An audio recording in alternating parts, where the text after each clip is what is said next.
Samarqand timsolida tarix va haqiqat, afsona va rivoyatlar uyg'unlashib ketgan. Shu sababli bu viloyat yer yuzining sayqali, nur taralib turguvchi nuqtasi kabi ko'plab ezgu ta'riflar bilan ulug'lanadi. Yosh kitobxon tanlovining hududiy bosqichiga galdagi mezbonlik qadim-qadimdan ilmiy-madaniy markaz bo'lib kelgan Samarqand viloyati bo'ldi. Davlatimiz rahbarining tashabbusi bilan Yoshlar ishlari agentligi tomonidan an'anaviy tarzda o'tkazib kelinayotgan mazkur loyiha joriy mavsumda ham mutolaa sevarlarni bir manzilga jamlaganidan xabardorsiz. Obyektivimizdagi mana bu yosh bilimdonlar navbatdagi qahramonlarimizdir.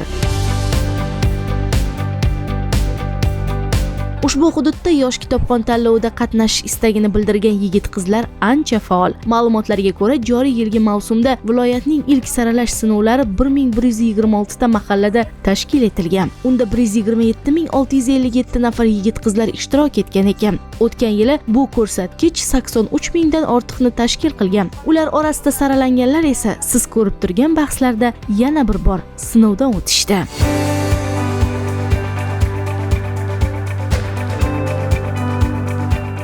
Loyiha an'anasiga muvofiq yoshlikning eng beg'ubor onlarini kitoblarga do'st tutinib o'tkazayotgan 10-14 yoshdagi o'g'il-qizlar orasida bilimlar bahsiga start berildi. Raqamlarga e'tibor qaratsak, 57448 nafar o'quvchilar ayni guruhda qatnashish maqsadida ro'yxatdan o'tgan ekan. Mana shu minbar esa ular orasida saralangan eng topqir bir guruh mutolaa sevarlarning bilim va ko'nikmasiga 8 yildan buyon ko'zgu tutib kelmoqda. Barcha ishtirokchilar ketma-ketlik asosida badiiy asar bilimdoni shartidan o'tishdi. Tanlov nizomi va talablariga muvofiq ko'ngildagidek javob bera olganlargagina 100 ballgacha olish imkoni bor. Odatdagidek har bir qatnashuvchi monitorda aks etgan 2 daqiqalik vaqt ikkita shart uchun ajratildi. Birinchi shartda menga Normurod Norqobilovning Paxmoq asari tushdi. U asarda asosan hayvonlar haqida yozilgan va Paxmoq bu ayiq haqida. O'rtasidagi tabiat va hayvonlar, insonlar o'rtasidagi munosabatlarni yozuvchi ushbu asar orqali o'quvchi yoshlarga ochib bergan. Birinchi shartda 72 ballni qo'lga kiritdim. Ushbu tanlov juda ajoyib, ko'plab kitobxon yoshlarni bir davrada birlashtirgan tanlov hisoblanadi. Bu yerdagi atmosfera ajoyib. Kitobxon do'stlar davrasida bo'lish bu zavqli onlar desam ham bo'ladi. Ikkinchi sinov jarayonlari ham boshlandi. Unda ishtirokchilar tavsiya etilgan adabiyotlardan tuzilgan 5 ta savolga tezkorlik bilan javob berishlari lozim. Tanlovga necha oy mobaynida tayyorlandingiz? 7 yoki 8 oy davomida tayyorlandim. Yozda tayyorlanishim kerak edi, lekin boshqa darslarim sababli tayyorlanmay, maktab davrida tayyorlanishimga to'g'ri keldi. Birinchi shartda sizga qanday asar tushdi? Nikolay Gogolning Revizor asari tushdi. Afsuski bu asarni o'qiganim bilan hayajon tufayli yodimdan ko'tarib sharhlay olmadim, lekin xafa emasman. Hayajonim kuchli qildi. Asarni 2 daqiqa davomida to'liq sharhlab bera olmayman degan fikr bilan sharhlamadim. Ballar sarhisob qilinadigan fursat yetdi. Yakuniy natijalarga ko'ra eng yuqori ballni to'plagan Nurobod tumani Xalqobod mahallasidan kelgan Gulmira Norpo'latova respublika bosqichida ishtirok etish uchun yo'llanmani qo'lga kiritdi.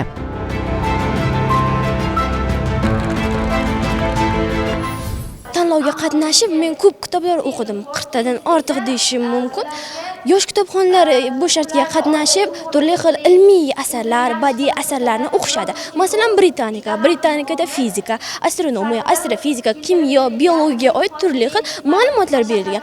Albatta, yosh kitobxon bu ma'lumotlarga ega bo'lib, kelajakda yuksak qadamlar tashlashi mumkin. Agar mabodo elektromobilni Samarqandga olib kelsangiz, uni kimga sovg'a qilgan bo'lasiz? Agar elektromobilni Samarqandga olib kelganimda ota-onamga sovg'a qilgan bo'lardim. Chunki ota-onam meni shu yerga olib kelgan.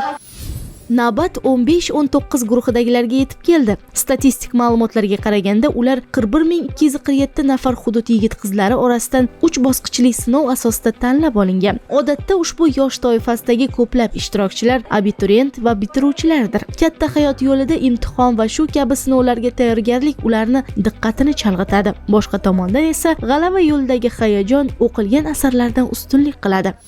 2018-yilda birinchi ishtirokini qilganman. Shundan beri deyarli har yili shu yosh kitobxon bilan birgaman. Tanlovdan bu safar ham ikkinchi o'rin bo'ldi. Oxirgi safar qatnashganda viloyatda ikkinchi o'rin olganda. Ozgina xotiram pand berdi deb o'ylayman, lekin xafa bo'lganim yo'q.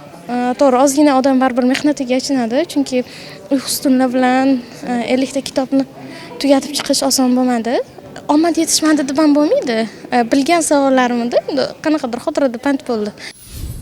Yosh kitobxon tanlovining Samarqand viloyat bosqichida 16 yosh toifasida ishtirok etyapti. Farzandimni qo'llab-quvvatlash uchun keldim. Qiziqarli bo'lyapti. Avvalam qatnashgan. Bu yil 3-marta qatnashishi. 7-sinfdan buyon tayyorlanib keladi. 2 marta shahar bosqichida o'rin olib qaytdi. Bu yil Samarqand shahar bosqichida 1-o'rinni olib, Samarqand viloyat bosqichiga mana chiqdi. Omad tilayman. Barcha ishtirokchilarga ham omad tilayman. Shu bilan birgalikda bugungi kunda farzandlarimizga berilayotgan imkoniyatlar, yaratilayotgan shart-sharoitlar uchun yurtboshimizga o'z minnatdorchiligimni bildiraman. Barcha ota-onalar nomidan ming rahmatimni aytaman. Kitobga farzandlarimizni qiziqtirishimiz kerak, chunki kitob insonni ma'naviy ulg'aytiradi, to'g'ri yo'l ko'rsatadi. Kelajakda adashmaslik uchun ham yoshlarimiz qaysi bir sohada egallashdan qat'iy nazar ko'proq kitob o'qishi kerak deb o'ylayman. Yakuniy natijalarga ko'ra ushbu guruhdan 1-o'rin Nurobod tumani Qo'rg'onchi mahallasidan qatnashgan Mohinur Muxtorovaga nasib etdi. Shu kitobxon tanloviga tayyorlanishimga ustozlarim sharoit yaratib berganligi uchun ota-onamga katta rahmatimni izhor qilaman.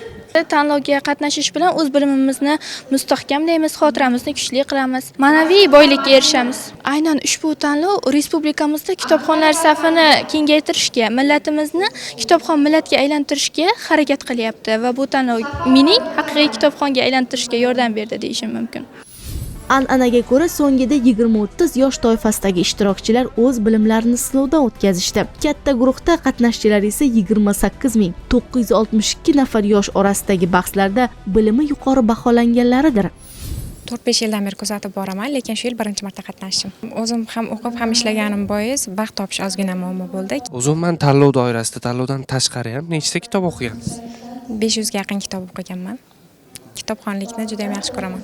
Bolalikdan kitob o'qishga juda ham qiziqaman. Ayniqsa o'sha abituriyent vaqtlarimdan boshlaganman kitob o'qishni. O'zi sevib o'qiydigan romaningiz qaysi? Baxtiyor Abdug'ofur qalamga mansub Qonli gullar vodiysi Madaminbek romanini juda ham ta'sirlanib o'qidim. O'sha Qo'rboshlar haqidagi romanni, aynan mana shu yosh kitobxon 2024 loyihasiga qo'yilgan romanlar ichida. Menga birinchi shartda isyon va itoat asari tushdi. Birinchi shartda hozirchalik eng yuqori ballni qo'lga kiritdim. Xursandman. Ikkinchi shartda ham yaxshi bajarishga harakat qilaman. Mabodo elektromobil Samarqandga olib keladigan bo'lsangiz, uni kimga sovg'a qilgan bo'larsiz? Dadamga aynan kitob o'qishimga sharoit yaratib, qiziqtirib, xullas menga ishonch bildirgan dadam hisoblanadi. Har bitta qizning orqasida ham otasi turadi shuning uchun. O'zi ayol kishi o'qisa, butun jamiyat o'qiydi, farzandlarimiz o'qitamiz. Bizni dunyoqarashdan kengaytiryapti. Undan tashqari sabr toqat qilishni o'rgatyapti. Hamma narsaga chidamlilik, oson erishib bo'lmasligini va tarixiy, masalan, avlodlarimiz, buyuk allomalarimizni yana tarixiy shaxsligini o'qiganmiz, lekin aynan ularning hayotini yanada chuqurroq o'zlashtiryapmiz. Mazkur guruhdan final bosqichiga yo'llanmani Kattaqo'rg'on shahar Amir Temur mahallasidan Muxlisa Ochilova qo'lga kiritdi. Tanlov juda ham ajoyib muhitda olib borilmoqda. Bu tanlovga birinchi yil qatnashdim.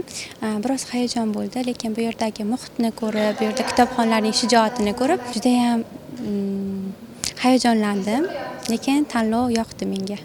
Birinchi shartda sizga qanday asar tushdi? Menga rus adabiyotidan Dostoyevskiy qalamiga mansub xo'rlanganlar va haqoratlanganlar asari tushdi.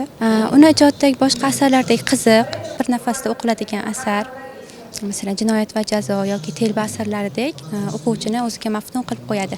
Kitob o'qib, o'zimizni dunyoqarashimizni kengaytirishimiz, bilim olishimizga, tafakkurimizni o'stirishimizga yordam berdi. Bu kelajakda albatta oilada farzand tarbiyasida foydali bo'ladi. Agar mabodo elektromobilni yutib olib Samarqandga olib kelsangiz, uni kimga sovg'a qilgan bo'larsiz?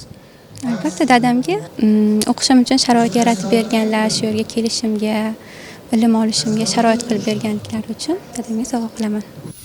Endilikda 3 ta yosh toifasi bo'yicha g'alabaga erishgan 3 nafar ishtirokchini final kutib turibdi. Ta'kidlash o'rinli, samarqandlik kitobxonlar g'alabaga erishish va prezident sovg'asini qo'lga kiritishda ancha peshqadamlardandir. Viloyat bosqichida g'olib bo'lganlarga ham ana shunday natijani yana qayd eta olish imkoniyati bor. Buning uchun ro'yxatga keltirilgan barcha asarlarni o'qib, uning mazmun mohiyatini chuqur anglashlari kerak. Ana shu yo'lda esa ularga omad tilab, biz navbatdagi viloyat sari yo'lga otlandik. Tafsilotlarni biz bilan